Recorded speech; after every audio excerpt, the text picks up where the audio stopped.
Buenas tardes, señor Sánchez Berzaín. Gracias por la conversación. Encantado, señor Ponce. Feliz año nuevo a usted, al Perú, a todas las Américas y a su importante audiencia. Bueno, gracias también, señor Sánchez Berzaín. Bueno, ¿cuál es su impresión? 2023. Está el triunfo de Milei, el rechazo a la segunda propuesta de constitución en Chile, la elección de Nebot en Ecuador, el caso del Perú, la consolidación de la democracia y la institucionalidad peruana. ¿Cuál es su impresión? América Latina y su lucha por la libertad, la institucionalidad.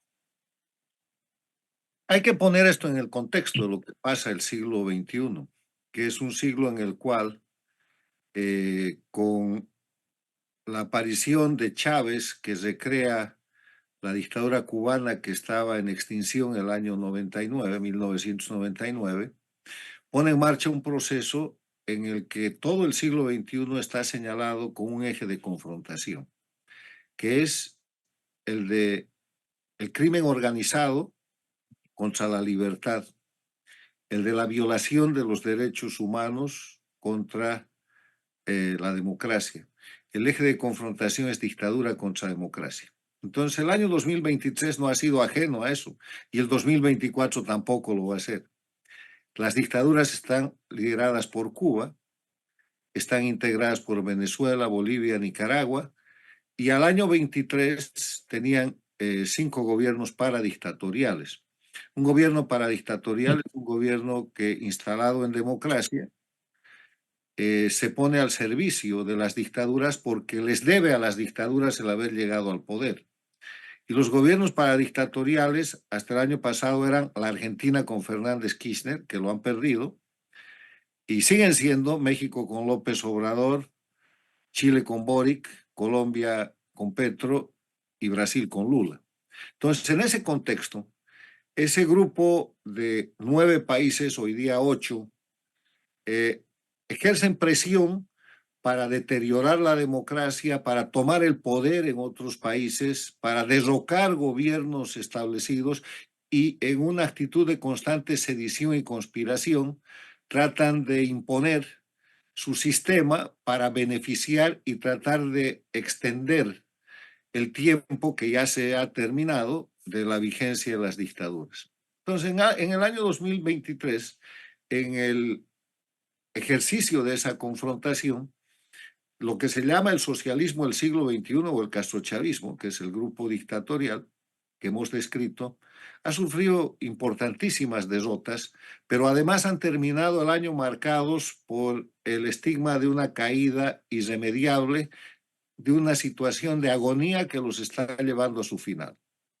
Déjeme describirle, usted mencionaba, vamos a ir del sur al norte, empezando por Chile, Boric, un gobierno desastroso, un mal gobierno, que cuando fue el presidente Boric recibido por el presidente de Estados Unidos, en vez de hablar de los temas que interesan a Chile, le habló de levantar las sanciones a la dictadura de Cuba y de ayudar al terrorismo de Hamas. Eso pinta de cuerpo entero el fracaso de un gobierno con un rechazo popular grandísimo, que ha sido de nuevo objeto de derrota en lo que era su agenda principal, que es la constituyente. Una constituyente que esta vez tenía eh, propuesta de derecha, la de la izquierda ya había sido derrotada, pero que ha dejado vigente la constitución de Pinochet, que es la constitución reformada por el presidente Lagos. La Argentina, tal vez el suceso más importante del 2023, cae el gobierno paradictatorial de Fernández Kirchner, el socialismo del siglo XXI pierde una de las plataformas más importantes que tiene y empieza un proceso de conspiración, inclusive antes de que el presidente electo Javier Milei se posesione.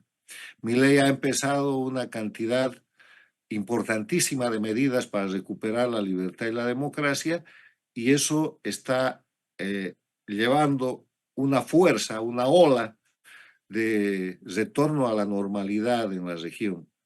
El Uruguay, un buen gobierno democrático. El Paraguay operó un cambio de gobierno importante, donde el socialismo del siglo XXI fue derrotado ampliamente.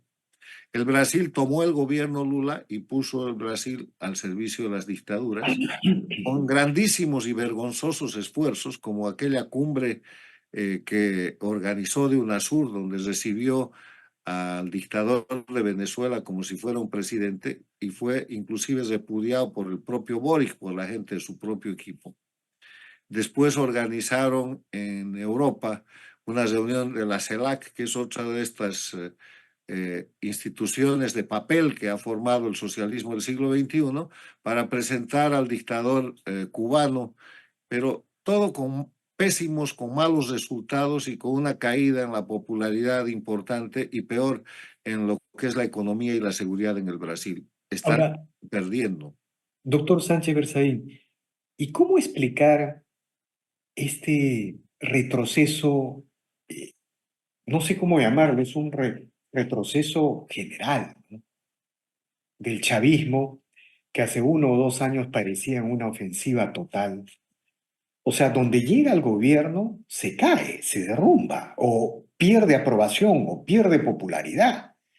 Es como si el chavismo del siglo XXI fuera bueno para desarrollar relatos, narrativas y ser oposición, y nada que ver con la gestión del Estado y los problemas de la gente. Vamos a precisar el término, es el castrochavismo, porque era chavismo cuando Chávez en el año 1999 acude a rescatar a la Cuba castrista que agonizaba. Juntos, junto con Lula y el Foro de Sao Paulo, inician este proceso que empieza llamándose Movimiento Bolivariano bajo el mando efectivo de Chávez. Pero Chávez muere. Y los últimos estudios y documentación muy importante están demostrando que a Chávez lo mata la dictadura de Cuba, porque la única que gana con la muerte de Chávez es la dictadura de Cuba. Hay un estudio muy importante que les recomiendo en el libro de Enrique Salas Romer, que fue el candidato al que Chávez le ganó la elección en el 99, pues Enrique Salas Romer, gobernador por mucho tiempo y un venezolano notable, tiene un libro que se llama El futuro tiene su historia. Y hay 2 capítulos donde demuestra cómo el régimen cubano ha matado a Chávez. Entonces, cuando muere Chávez, Cuba se queda dueña de todo.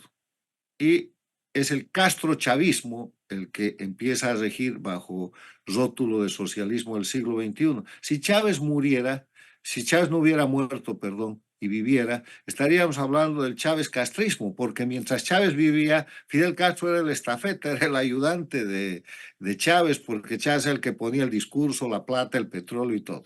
Con esa aclaración, decirle por qué le va tan mal al castrochavismo o al socialismo del siglo XXI. Primero, porque es una organización criminal, no es una organización política. Ellos usan la política para tapar los crímenes que cometen. La agrupación integrada por Cuba, Venezuela, Bolivia y Nicaragua son todos narcoestados. Segundo, son todos violadores de derechos humanos. Su sistema de gobierno es el terrorismo de Estado. El terrorismo de Estado, le quiero recordar que se define como la comisión de crímenes desde el gobierno con el propósito de generar miedo en la población para que con ese miedo la gente asuma conductas que de otra forma no serían posibles. Esa es su forma de gobierno. Pero además de eso, tienen presos políticos, tienen exilio político, torturan, matan y cometen toda clase de crímenes. Entonces no les puede ir bien, porque además quieren el poder para todo, para indefinidamente, son centralistas, son estatistas y manejan un sistema económico que está derrotado. La Unión Soviética implosionó y terminó por eso. Y en ese camino va Cuba, que yo creo que tiene los meses contados. Precisamente ese era el último tema, la última parte que me gustaría subrayar, destacar. Estos gobiernos de izquierda llegaron al poder cuando la mayoría de los países, sobre todo del sur, eran prósperos, crecían y habían reducido pobreza como nunca en su historia republicana. El caso de Chile, el caso de Perú, el propio caso de Bolivia. Y de pronto llegan y con este discurso de la constituyente contra la inversión privada lo frenan todo y lo paralizan todo. Si bien no han podido cambiar el modelo, han parado todo el progreso. Eso puede ser determinante, señor Sánchez Berzaín, ¿cree usted? Mire, son productores de miseria. Yo quisiera terminar el recorrido que estábamos haciendo y hablar del Perú. En el Perú, la institucionalidad democrática ha derrotado al socialismo del siglo XXI o al castrochavismo después del autogolpe o del golpe de Estado que el expresidente Castillo, ahora en la cárcel, perpetró.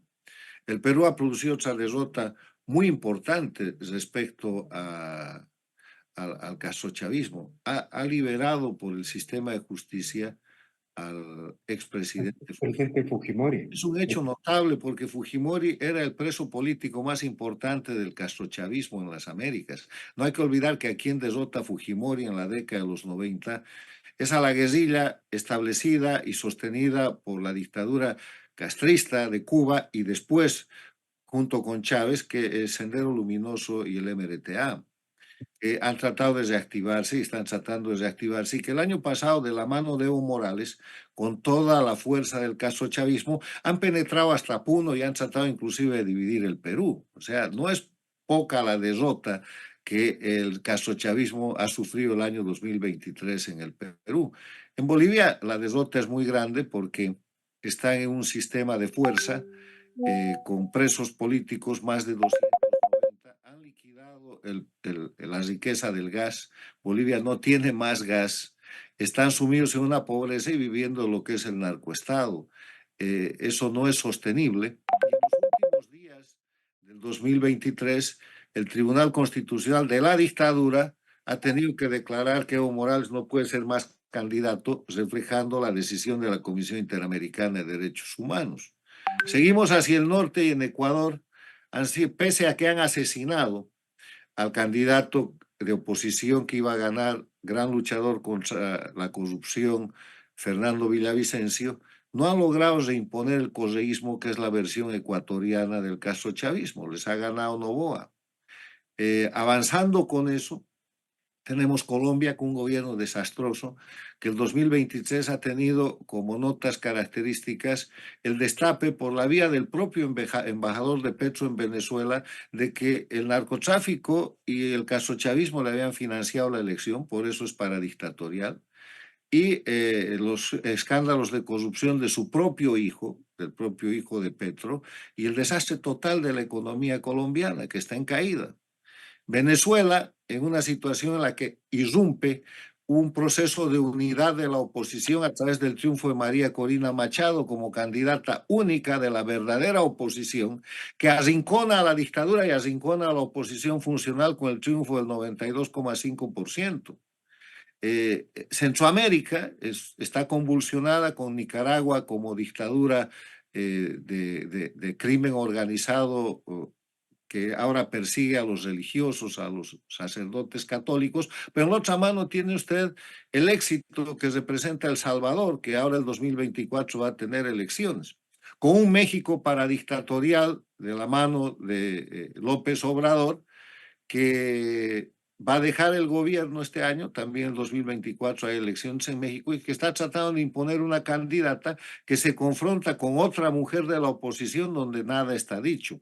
Mientras que López Obrador es señalado como un cooperador del establecimiento de narcoestados dentro de la Federación Mexicana, aunque México en sí mismo no es un narcoestado, con su política de abrazos y no balazos y de apertura a las dictaduras, ha liquidado el prestigio mexicano. Entonces, el 23 ha sido un año de lucha importante. No han cesado, para hablar de Cuba, las protestas y las expresiones de búsqueda de libertad desde el año 2001.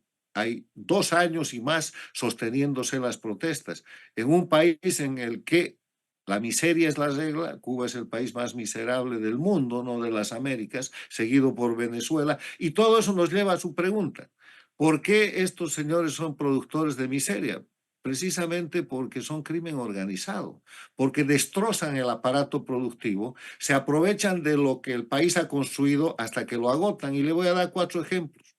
Cuba era el país exportador más importante del mundo de azúcar cuando llega la dictadura castrista. Y hoy día no tiene azúcar ni para consumo propio y es el país más miserable. Liquidaron el azúcar. Venezuela era la industria petrolera más importante de las Américas cuando llega Chávez. y hoy día es un país miserable, el segundo en miseria, y el petróleo simplemente es los resabios, los saldos del destrozo de la industria petrolera que han producido. Bolivia era la productora más importante de gas por delante del Perú, de la Argentina, del Brasil, de la región. Hoy día no tiene gas, han liquidado la industria del gas. Y Nicaragua era un país con paz y tranquilidad, que había recuperado su democracia después de la dictadura sandinista, y al reimponerse el castrochavismo sandinista han convertido eso en un foco de represión, de miseria y de lavado de dinero. O sea, eso es lo que hacen. De acuerdo. Ahora, me gustaría que usted se detuviera en el caso de Bolivia, que es bien curioso, ¿no? Se ha producido una disputa de poder entre el presidente Arce y Evo Morales, y de pronto el Tribunal Supremo le dice a Evo Morales que no puede postular, que eso no es un derecho humano. ¿Cómo explica usted esto? ¿Es la consolidación de la dictadura boliviana? ¿Qué es lo que ha pasado en Bolivia, señor Sánchez Berzaín? Además que usted es boliviano, muy cercano. Lo primero que hay que entender es que Bolivia es una dictadura satélite de Cuba. En Bolivia sucede lo que los cubanos y los venezolanos quieren que pase. Y el año 2023 han pasado tres hechos, entre otros, muy vergonzosos. El primero es que le han entregado el litio a las empresas rusas y chinas después de que Evo Morales y Arce Catacora fueron convocados a La Habana para que eso suceda. Muy peleados, muy enojados entre ellos, se subieron al avión presidencial y juntos fueron allá. Disfrazaron eso con el pretexto de que estaban tratando de conciliarlos. Mentira, les dieron la instrucción de la entrega del litio boliviano a Rusia y a China, cosa que sucedió inmediatamente a la vuelta. La segunda cosa que también se ordena en esa reunión en La Habana es el destape de la cooperación militar entre Irán y Bolivia para mostrar abiertamente que Bolivia es una base militar iraní. Eso ya sucedía desde la época de la dictadura de Evo Morales, cuando él establece lo que llamaron la Escuela Antiimperialista del ALBA, a cuya inauguración invita al ministro de Defensa de ese momento de Irán, que estaba buscado internacionalmente por ser uno de los sindicados del ataque terrorista a la AMIA en la Argentina. Han destapado esto con la firma de un convenio suscrito en Irán por el ministro de Defensa de la dictadura boliviana y el régimen iraní, y Bolivia es un centro de amenaza a toda la región, en especial al Cono Sur, porque es la base iraní de terrorismo en la región. Y el tercer tema que han hecho el año pasado es que han llevado adelante un proceso de aplicar esta vieja regla de la dictadura cubana y de la dictadura venezolana de traficar con los presos políticos, la denominada puerta giratoria. Suelto 10 presos políticos, tomo 15. Han condenado 10 años de cárcel al expresidente Yanine Áñez. El gobernador en ejercicio de Santa Cruz está preso por más de un año. Y además de ellos existen más de 290 presos políticos, y con eso tratan de dominar al país y de tapar su corrupción. En ese contexto, el Tribunal Constitucional, que no es idóneo, es el Tribunal de la Dictadura, ha agarrado una resolución de la Comisión Interamericana de Derechos Humanos de hace aproximadamente 2 años, en la que dice que la reelección indefinida no es un derecho humano, y la ha aplicado para favorecer a Arce y perjudicar a Evo Morales, en un mecanismo absolutamente interno de la dictadura que no tiene nada que ver con justicia. Y en ese ¿Qué sentido, significa, señor Sánchez Berzaín, que Cuba se ha inclinado por Arce Catacora? mire, yo creo que en Cuba el apoyo central de parte de los Castro está a favor de Evo Morales, y que Arce Catacora tiene el apoyo de Díaz Canel y del grupo, digamos, nuevo, aunque son también parte de la antigüedad de esa dictadura. Y yo creo que eso está en disputa, porque Evo Morales, una vez que el Tribunal Constitucional dicta esta medida, sale y lo desconoce. Entonces, lo que vamos a ver el 2024 en Bolivia es un ajuste de posicionamientos en los cuales eh, van a quedar con un candidato con miras a la dictadura electoralista del próximo año, el 2025, que no quiere decir nada, porque Arce Catacora o Evo Morales son lo mismo. Son títeres de la dictadura cubana que han entregado el país y que están sosteniendo ese entreguismo y alta traición a la patria, manipulando el narcoestado que han organizado. Ahora, doctor Sánchez Berzaín, pero por otro lado, digamos, existe también el riesgo que los gobiernos democráticos que han surgido o los resultados democráticos a favor de la libertad tampoco consoliden, digamos, vuelvan a cometer los mismos errores del pasado. Y siempre América Latina continúa en este péndulo. El caso de Argentina es paradigmático, ¿no? Macri, el peronismo, ahora está Milei. De alguna manera, las reformas y las transformaciones que ha planteado Javier Milei en Argentina, urgentes, imprescindibles, impostergables, de alguna manera van a tener mucho que ver con el futuro de la región, el éxito o el fracaso de estas reformas, un poco para salir de este péndulo que ha llevado a Argentina pues a ser la región que menos crece en el mundo. Es realmente vergonzoso. África está creciendo más que nosotros. Argentina ha quedado el año pasado como el sexto país más miserable del mundo y como la tercera inflación más grande del mundo. O sea, peor no puede ser. Pero déjame responder esta preocupación suya. A los gobiernos democráticos les va bien o les va mal. Todo depende del buen o mal gobierno. Un gobierno al que le va ido bien ha sido el del Paraguay. Un gobierno al que le va muy bien es el gobierno del Uruguay. Un buen gobierno es el gobierno del Salvador. Eh, Hay gobiernos neutros criticados en el marco de la democracia, pero hay también malos gobiernos. Un pésimo gobierno ha sido el gobierno de Lasso en el Ecuador, que ha terminado con la muerte cruzada. Un mal gobierno fue el de Macri. Exactamente. Mal gobierno en la otra mano, porque para mal gobierno no hay posición ideológica, es el de Petro en Colombia. Un mal gobierno es el de Chile con Boric, y fue un mal gobierno el segundo gobierno de Piñera en Chile. Y así sucesivamente, un mal gobierno es hoy día el gobierno de Brasil con Lula, y fue un mal gobierno el de Bolsonaro. Entonces, ahí hay que distinguir, más allá de las cuestiones ideológicas, lo que es Claro. buen o mal gobierno. Pero le quiero decir, en rescate de los gobiernos democráticos, hay un factor que hay que atender. Mientras existan en las Américas dictaduras, mientras Cuba y Venezuela sean el centro del complot y la conspiración con todo el dinero del mundo, para influir en elecciones, para influir en partidos políticos, para influir en opinión pública, para influir en conspiraciones y en sediciones. Ningún país democrático de las Américas, del Canadá, Estados Unidos, hasta la Argentina y Chile, va a estar en condiciones normales de gobernar. ¿Por qué? Porque hay un proceso permanente de conspiración de parte del crimen organizado sostenido por el narcotráfico para deteriorar, para atacar y para hacer que a las democracias les vaya mal. Entonces, la agenda principal del 2024 se llama terminar con las dictaduras. Hay que recordar esta frase emblemática. La seguridad, la libertad y el éxito de la democracia en las Américas pasa por la liberación del pueblo cubano. El día que termine la dictadura de Cuba, terminarán las dictaduras de Venezuela, Bolivia y Nicaragua, y terminará esta amenaza que acaba de cumplir 65 años, que durante ese tiempo ha desestabilizado, ensangrentado, narcotizado, violado los derechos humanos y afectado a toda la región.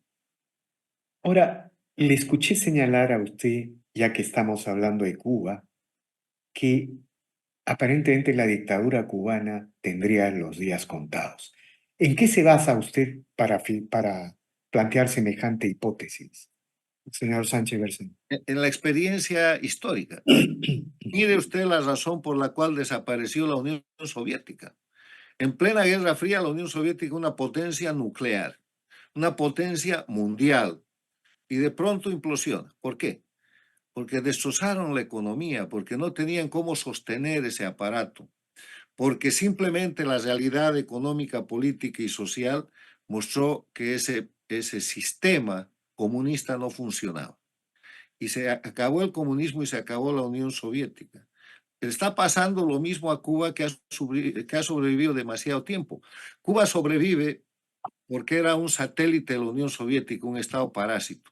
Cuando el año 91 desaparece la Unión Soviética, Cuba entra en un periodo especial sostenido por el Foro de Sao Paulo que no quería decir nada. Y se iba a extinguir, pero el año 1999 llega Chávez y le entrega a Venezuela entera, con lo que ha sobrevivido hasta ahora la dictadura cubana por espacio de 25 años más, pero a costa de liquidar a Venezuela. Venezuela hoy día es tan miserable como Cuba, a costa de liquidar países como Bolivia, como Nicaragua, a costa de liquidar la Argentina, porque también el enseguismo argentino ha llevado a esta situación a ese país. Y yo quiero decirle que Cuba le debe a la Argentina cerca de 4.000 millones de dólares, que seguramente nunca le va a pagar. Entonces, en ese escenario, Cuba hoy día es insostenible. Es el país más miserable del mundo.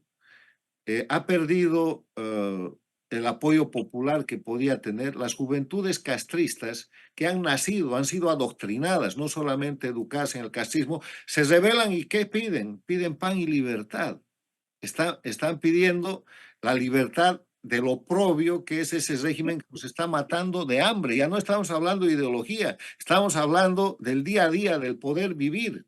El informe de las Naciones Unidas del año pasado refleja que la población que vive en Cuba solamente ingiere el 40% de los carbohidratos que necesita y menos del 50% de las calorías. Es un país anémico, por eso están escapando.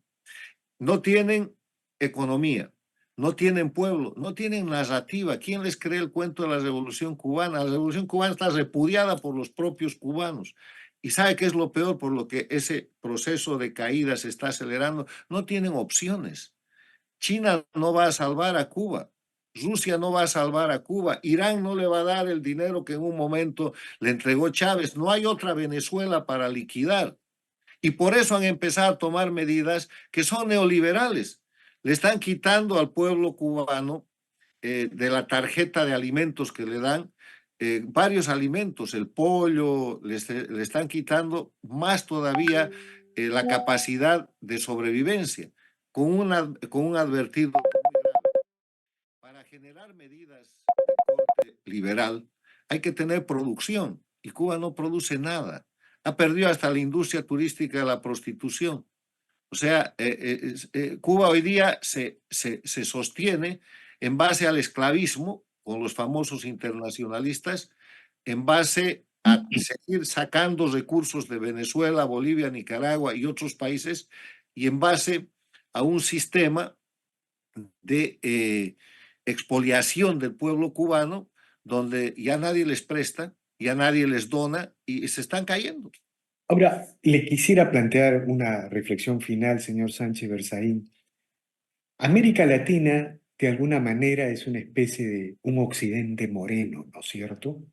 Es más, si uno mira la historia de Occidente, América Latina parece compartir todas sus regularidades culturales e históricas. América Latina es cristiana, básicamente católica, ¿no? América Latina incluso tiene la tradición del derecho romano, tiene democracias a pesar de sus problemas. Lo único que no tiene América Latina es la revolución industrial capitalista. Si tuviera eso, ya estarían, sería una especie de occidente moreno avanzando, desarrollando. Quizá ahí hay un gran tema a definir porque América Latina es occidente y de alguna manera todas las fuerzas antioccidentales, usted ha mencionado a Rusia, Irán, han como que han creado una gran cruzada para impedir que América Latina se reencuentre con su historia, con su verdadero ser, con su verdadera esencia. Una reflexión final sobre este tema, señor. Alguna precisión, yo creo que América Latina es mestiza. Somos mestizos de diferente procedencia. En América Latina hay de todo. El mestizaje tiene que ver con la llegada de españoles, con la llegada de europeos, portugueses, de toda la naturaleza, sobre una América indígena. viene el proceso de mestizaje, pero después llegan los japoneses, después llegan los árabes, después llegan los judíos, o sea, es una América mestiza. El latinoamericano está caracterizado fundamentalmente por el mestizaje. El segundo elemento que yo quisiera referir sobre América Latina es el tema cultural. América Latina es culturalmente occidental, influida por el catolicismo, y eso en circunstancias es una ventaja y es una desventaja, porque no hay que olvidar que esa influencia cultural ha traído consigo una regla tremenda respecto al Estado de Derecho, que es la famosa frase de que se acata pero no se cumple. Entonces, en América Latina, el cumplimiento de las obligaciones jurídicas de la ley siempre ha sido un poco más flexibilizado en relación a la cultura anglosajona, por ejemplo. Y el tercer elemento es el elemento del trabajo. América Latina, con ese proceso cultural, es una región que ha sido llevada a un culto a la pobreza, del que está saliendo en las últimas décadas, desde el siglo pasado, porque esta mezcla de colonización con catolicismo ha hecho culto a la pobreza en lugar de hacer culto al trabajo, como hace la cultura anglosajona. Y con el avance del tiempo, el culto al trabajo, el culto al éxito, el culto al emprendimiento, el respeto a la propiedad privada, el éxito en general, está empezando a tomar con el cambio de generaciones un rumbo muy adecuado en América Latina. Y eso es lo que estamos viendo. Estamos viendo eso ya desde hace varias décadas en países como México, como el Perú, como Chile, como el Ecuador, como Bolivia en la década del 90, como el Brasil, donde independientemente de las condiciones de riqueza que fue la característica de los países de América Latina, de riqueza de recursos naturales, se produce riqueza de valor agregado, de talento, de transformación, que salta la revolución industrial que usted ha mencionado, pero que avanza en el curso de los tiempos para el siglo XXI. Yo creo que América Latina tiene una esperanza muy grande en la medida en que funde un cambio cultural que salga de del estar estancados en el homenaje a la pobreza, en el mérito de ser pobres, al mérito de ser trabajadores y de ser exitosos. Y estamos en ese camino, lo demuestran muchos países, lo demuestra el propio Perú. Perú es un boom económico de alcance mundial. Nada ha podido con el Perú en este siglo. Nada, ni malos presidentes, ni el socialismo del siglo XXI, ni siquiera el intento de golpe de Estado del propio presidente de la República. El Perú es la señal de una fortaleza institucional fundada en una nueva concepción del latinoamericano, que es la concepción del trabajo para que el éxito sea posible y que eso le da condiciones de vivir mejor. Muy bien, señor Sánchez Berzaín, le agradezco mucho, infinitamente, por estas declaraciones, esta mirada que le hemos echado a la región. Bueno, tenemos que seguir conversando como lo hemos hecho a lo largo del 2023 y gracias por sus observaciones y su preocupación por la región. Muchas gracias. Feliz año nuevo, señor Ponce. Muchas gracias a usted y a todos los peruanos y latinoamericanos y americanos. El 2024 va a ser un año importante en el avance de la libertad, la democracia y el éxito de las personas.